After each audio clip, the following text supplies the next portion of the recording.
I travel abroad, I am struck by what vision, discipline, and high ambition can achieve. I see their order, infrastructure, prosperity, and I ask, why not Kenya? Harambee Stars, Harambee Stars, Kenya strong.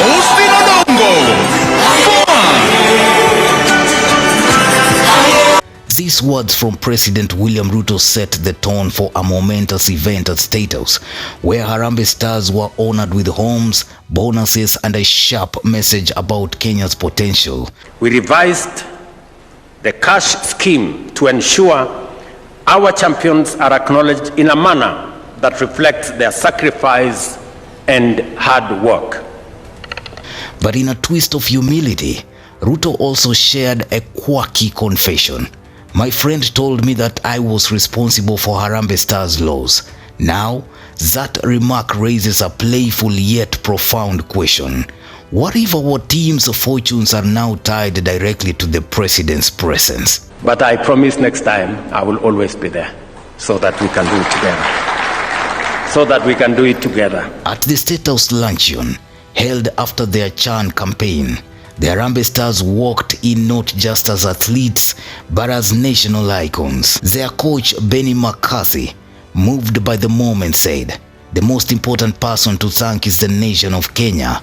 They made them untouchable." From the bottom of my heart, I don't think we would have been able to achieve and make those small steps in the right direction if we didn't have you guys behind us to support us and gave us the tools to succeed. So thank you very much for your faith and your trust in us. And the most important people to thank is the nation of Kenya, because football is a team sports and it's about 11 players, but you guys made us felt that we were untouchable every time we went onto the field, just with your support, filling the stadiums and pushing the team whenever. So we could not have achieved anything, talent and everything that we had, but we could only do it with the fans and everybody that was behind the team. So thank you from the bottom of my heart. President William Ruto went beyond applause.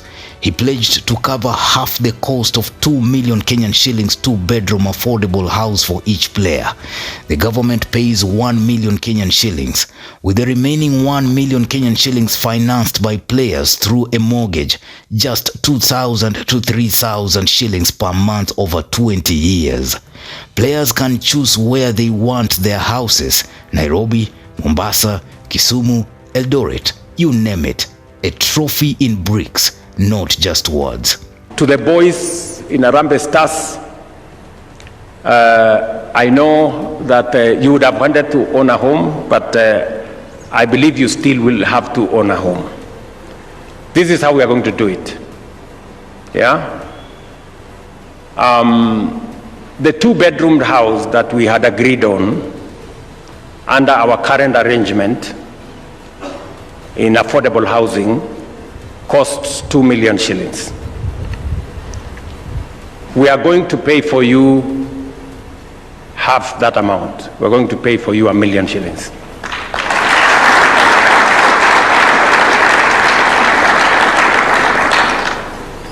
You pay the other 1 million, or we will give you a mortgage you can pay over 20 years. And you are going to be paying something, like 2,000 or 3,000 every month. So it is affordable. Nasikia nyinyi vijana? In a moment that lit up social media, Ruto shared, "My friend told me that I was responsible for Harambee Stars' loss." In his words, and as I have said, he accepted it. In fact, one friend of mine told me I was responsible for Harambee Stars' loss because I was absent at the field. And for a moment I thought maybe he was right. Maybe I should have been there in person and encourage these friends of mine to do their best. Entertaining on the surface, yet it plants a seed. Is the training ground influenced by who's watching from the VIP box? The event also marked a bold shift in how Kenya values sporting excellence. Olympic medals: gold, awarded 3 million Kenyan shillings; silver, 2 million Kenyan shillings; bronze, 1 million Kenyan shillings reward.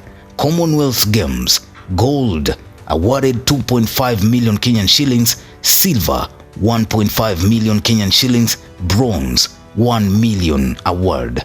Team sports: gold, 750,000 Kenyan shillings; silver, 500,000; bronze, 375 Kenyan shillings. Plus, athletes or teams who qualify for major championships are eligible of up to 2.5 million Kenyan shillings in bonuses. Sport is no longer goodwill, it's investment. We have made the following changes, and they are significant.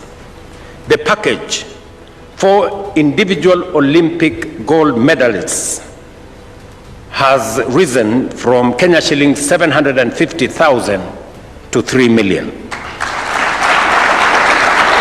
Silver from 500,000 to 2 million. And bronze from Kenya shillings 350,000 to 1 million.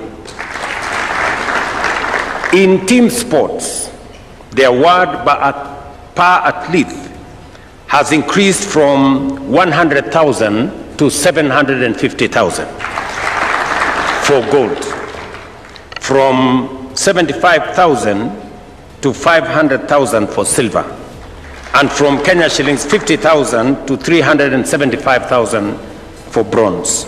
Faith Kipyegon stands at the embodiment of this shift after smashing world records and securing gold. Ministry has scheduled payouts amounting to Kenya shillings 55 million for recent sporting events, alongside an additional 10 million shillings for a great lady who won gold but also broke her record.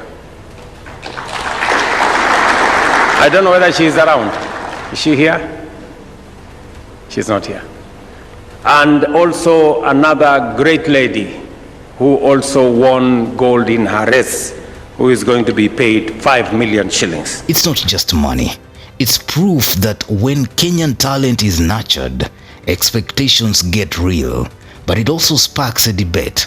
Are these payouts sustainable or political gestures? Beyond rewards, we are investing heavily in sports infrastructure. From the successful hosting of CHAN, which showcased our readiness to stage major continental events, to the construction and innovation and renovation of the world-class stadiums. We are building facilities that will serve athletes and communities alike for generations. From Talanta City to the renovation of Kasarani and Nyayo stadiums. And just for the record, we will also be putting a canopy in Nyayo Stadium in readiness for 2027. And the upgrading of facilities like Eliud Kipchoge Stadium in Kapsabet, Buhungu Stadium, Raila Odinga Stadium in Homa Bay, a stadium in Bungoma. We will shortly be finalizing the stadium in Kitui, and I have already instructed the ministry, and we have agreed to build another 25 stadia across the country. Ruto's campaign isn't just slogans, it's symbolism. Why not Kenya? It's not just about athletics, it's about governance, order, and ambition.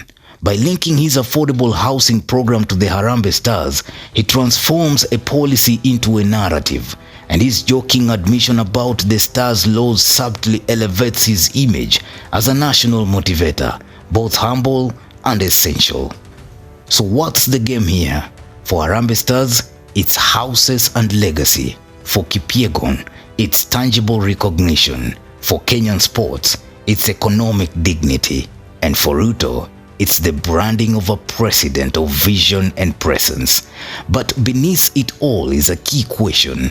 Is this movement about systemic change or spectacle? Will Kenya's athletic ambition become sustainable momentum or simply a viral chapter? Only time will tell. But one phrase, a whisper growing into an anthem lingers. Why not Kenya? Defender and captain. Newsroom, Maisha TV, Bushabi Junior.